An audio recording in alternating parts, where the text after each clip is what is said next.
Online തട്ടിപ്പിനെതിരായ operation C5 കണ്ട് പരിശോധനയിൽ കൊച്ചിയിൽ പിടിയിലായത് വിദ്യാർത്ഥികളടങ്ങുന്ന വൻ തട്ടിപ്പ് സംഘം. ഏലൂർ സ്വദേശി അഭിഷേക് ബിജു, വെങ്ങോല സ്വദേശി ഹാഫീസ്, എടത്തല സ്വദേശി അൽത്താഫ് എന്നിവരാണ് പണം പിൻവലിക്കുന്നതിനിടയിൽ പിടിയിലായത്. വിഷ്ണു സുരേഷ് വിശദാംശങ്ങൾ നൽകുന്നു കൊച്ചിയിൽ നിന്ന്.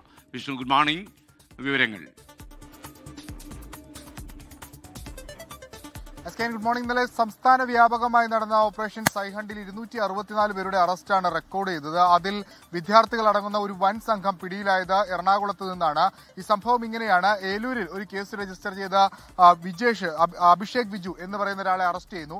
ഇയാളിൽ നിന്ന് ലഭിച്ച വിവരത്തിന്റെ അടിസ്ഥാനത്തിലാണ് വെങ്ങോല സ്വദേശി ഹാഫിസ്, എടത്തല സ്വദേശി അൽത്താഫ് എന്നിവരിലേക്ക് അന്വേഷണ സംഘം എത്തുന്നത്.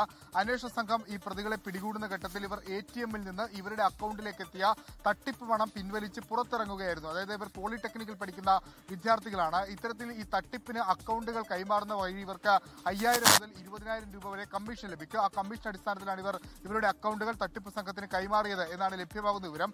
ഇവരെ ഈ തട്ടിപ്പ് സംഘവുമായി ബന്ധിപ്പിച്ച പ്രധാന പ്രതിക്കായുള്ള അന്വേഷണം പോലീസ് ആരംഭിച്ചിട്ടുണ്ട്. ഇയാൾ പെരുമ്പാവൂർ സ്വദേശിയാണ്. ദുബായ് കേന്ദ്രീകരിച്ചാണ് ഈ അക്കൗണ്ടുകൾ കൈമാറിയിട്ടുള്ളതെന്നാണ് ലഭ്യമാകുന്ന വിവരം. വിദ്യാർത്ഥികളടങ്ങുന്ന ഒരു വലിയ വിഭാഗം ഈ തട്ടിപ്പിന്റെ ഭാഗമായിട്ടുണ്ട് എന്നാണ് ഇപ്പോൾ ഇന്നലെ നടന്ന പരിശോധനയടക്കം ലഭ്യമാകുന്നത്. അതായത് നിസ്സാരമായ കമ്മീഷൻ തുകക്ക് വേണ്ടിയാണ് സ്വന്തമായുള്ള അക്കൗണ്ട് ഈ തട്ടിപ്പ് സംഘത്തിന് കൈമാറുന്നത്. ഈ തട്ടിപ്പ് സംഘത്തെ പിടികൂടുമ്പോൾ ഏറ്റവും ആദ്യം അറസ്റ്റിലാകപ്പെടുന്നതും ഇത്തരത്തിൽ ഈ അക്കൗണ്ടുകൾ, മ്യൂൾ അക്കൗണ്ടുകൾ എന്നാണ് ഇത്തരം അക്കൗണ്ടുകളെ പറയുക, ഈ അക്കൗണ്ടുകൾ എടുത്തു നൽകിയ വിദ്യാർത്ഥികളാണ്. അതാണ് ഇവിടെയും സംഭവിച്ചിരിക്കുന്നത്. ലോകത്തെവിടെയായാലും ഏത് സമയത്തും 24 വാർത്തകളും ഓഗ്മെന്റഡ് റിയാലിറ്റി പാക്കേജുകളും എക്സ്പ്ലെയിനറുകളും വിശദമായി കാണാൻ ഞങ്ങളുടെ YouTube ചാനൽ നിങ്ങൾക്ക് സബ്സ്ക്രൈബ് ചെയ്യാം.